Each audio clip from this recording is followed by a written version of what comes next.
In lesson 3, we're going to look at function notation and how to evaluate functions. So the first thing is function notation, and when we say function notation, we mean f of x, where f is the name of the function. So this part here is the name, and this can change. So the name of function, it can be any variable you want. And the x here represents the input.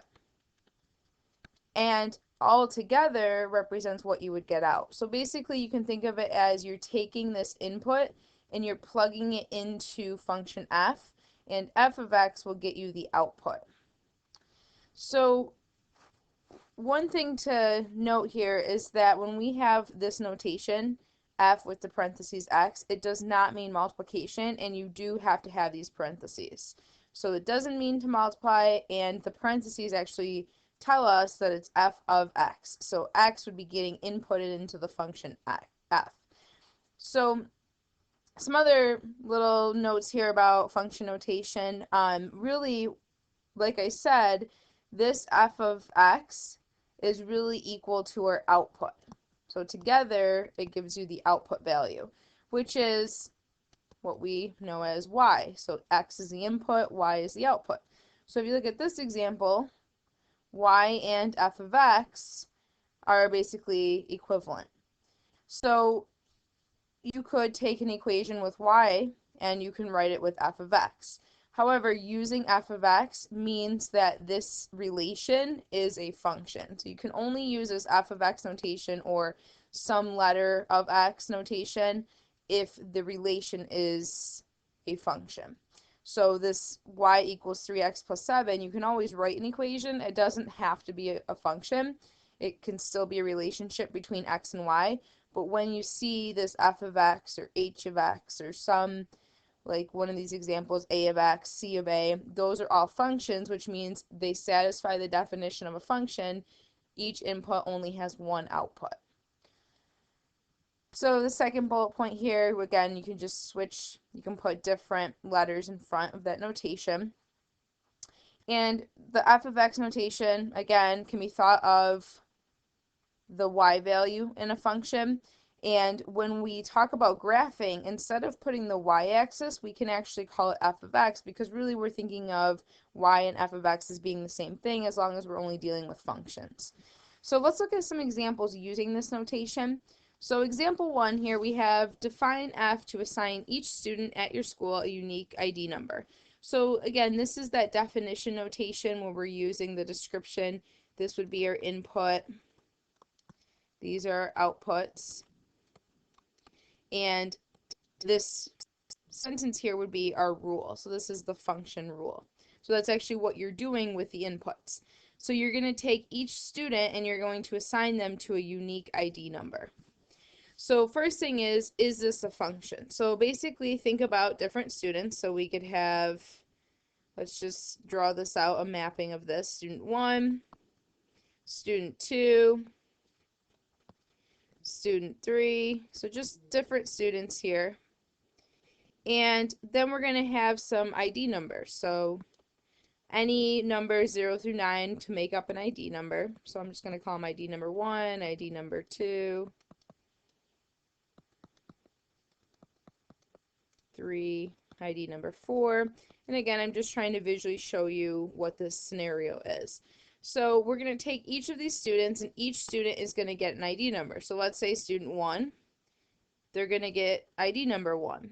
Now we have to ask ourselves, could we assign them to another ID number? So think about how ID numbers work. Each person gets one ID number and that's it. So basically, student 1 can only go to one ID number. Student 2 would have to go to one ID number and only one. Student 3 and student 4. So this would be a function because each student can only have one possible ID number for the school.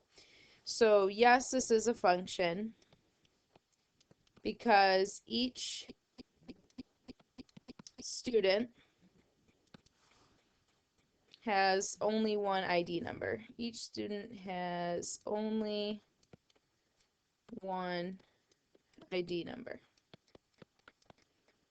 So then that's kind of a review of what we did in the last lesson. But so now let's look at this scenario here where we have, suppose f of Hilda equals 350123. What does this even mean?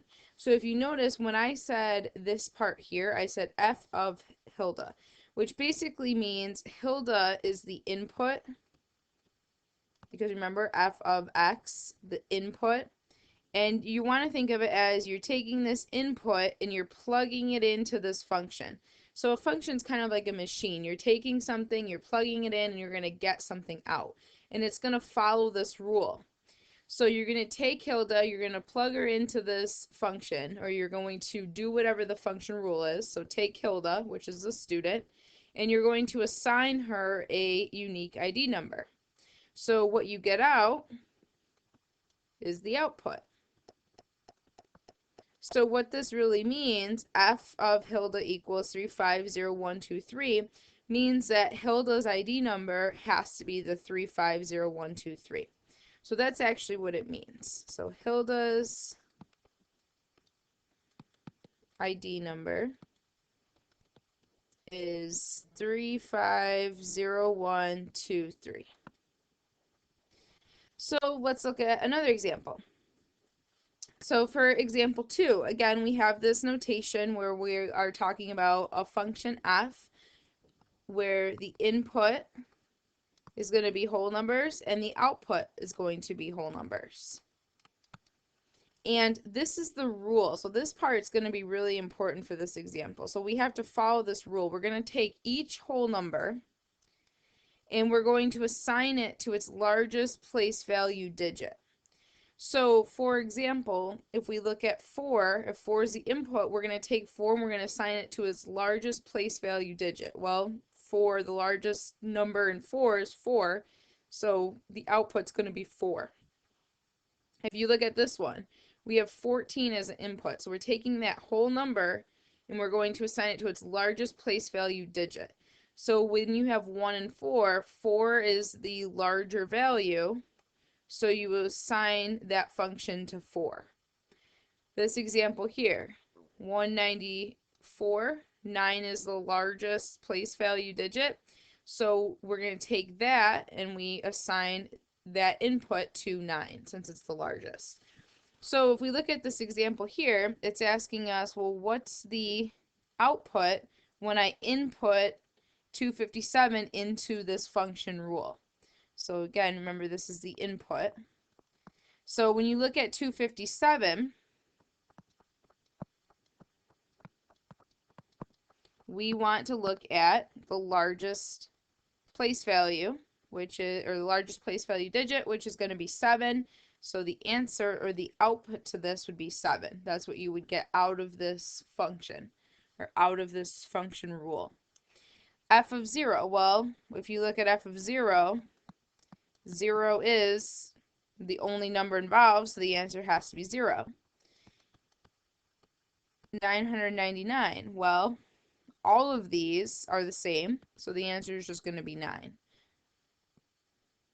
All of them are the largest, all of them are the smallest, so we just go with 9. This one here is asking for something a little bit different. It's saying that what equation, or find a value of x that makes the equation f of x equals 7 a true statement. So basically what it's asking us to do is it's asking us to find x when the output is 7. So the output has to equal 7. We want to find the inputs. So what things can I input into this machine so that I get out an output of 7? So given the output, you want to find the input. So possible inputs.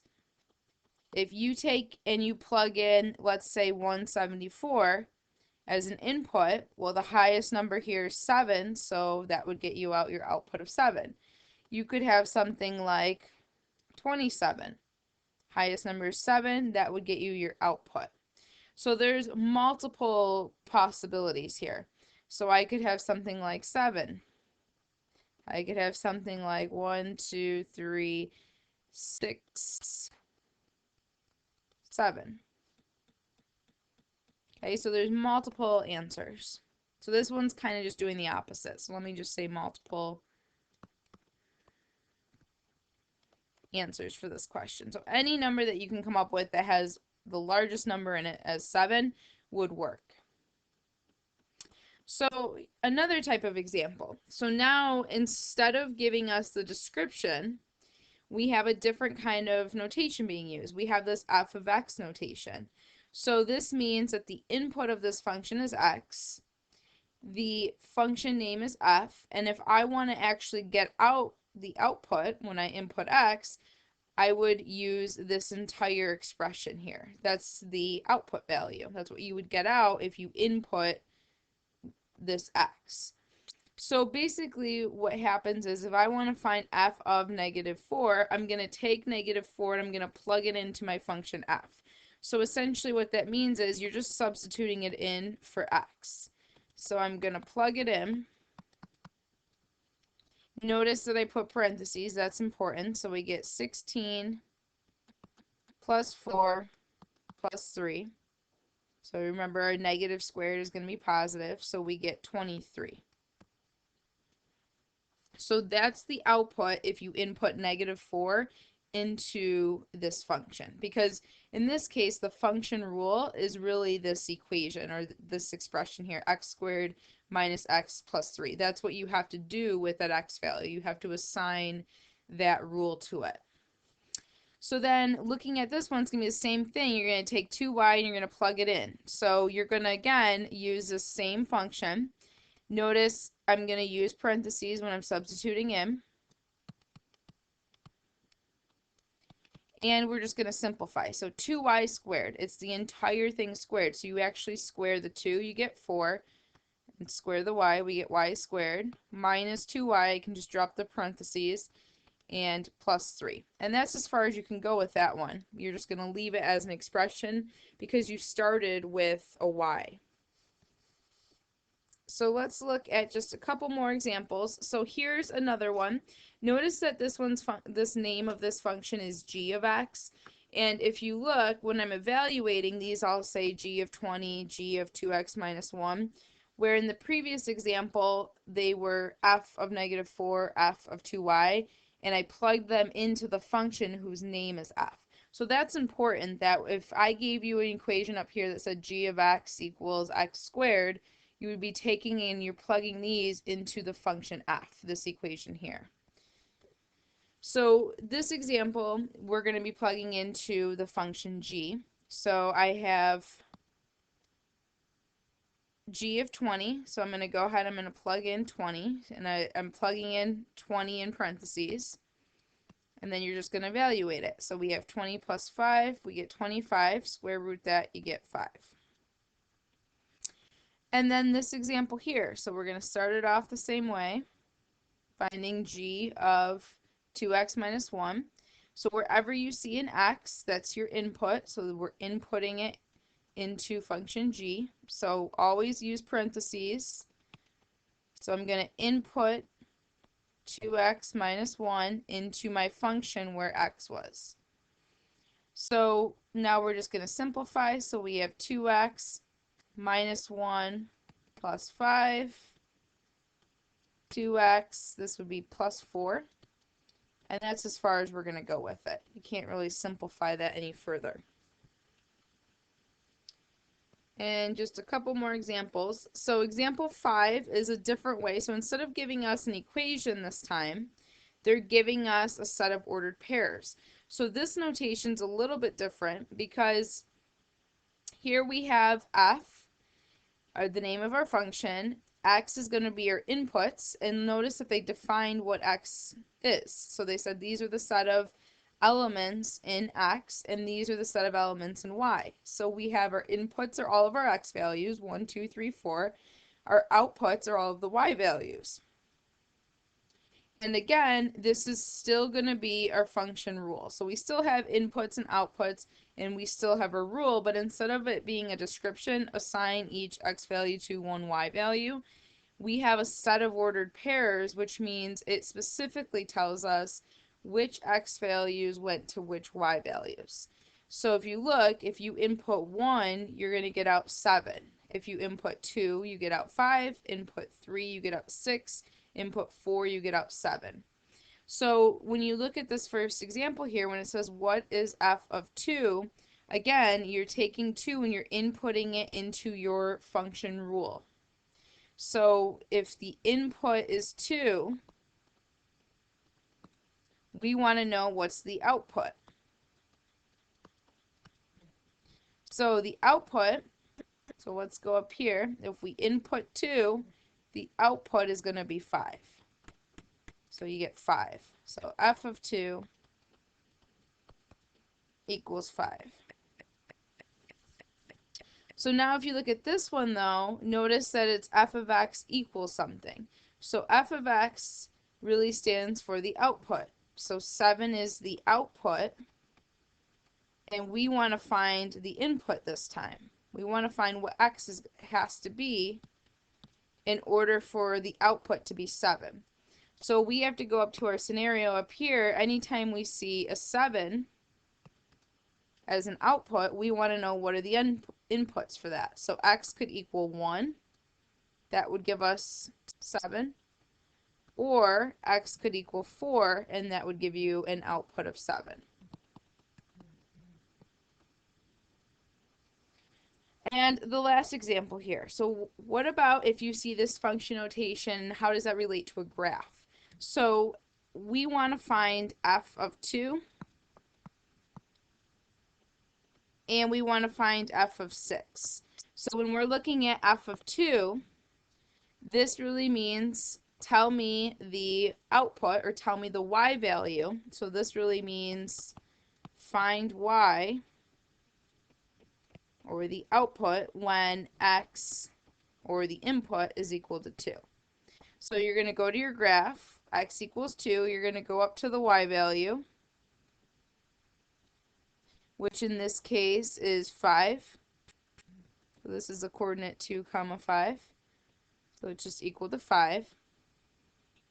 And then this example here really means find y, or the output. So find the output when you take 6 and you input it into the function. So find y when x equals 6. So you're going to go over to 6 and you're going to look at the y value, which for this coordinate here is 0. So the answer to this would be 0. And then the last thing that it asks us to do is it asks us to find the domain and range of the function. So let's just go ahead and add that, and then that'll be it for this lesson. So the domain, remember, means all of the x values. So when you're trying to find the domain, you're looking from left to right across your graph. So even though my graph doesn't show up over here, I have arrows on this. So this really means it's going to keep getting wider and wider. And same with this side, it's going to keep getting wider and wider. So this graph is just going to keep on growing. So essentially what that means is I'm going to have all of these x values included, meaning I can plug in any of those x values and I'll always get a y value. There'll never be an error. So that means the domain is going to be all real numbers, or negative infinity to positive infinity.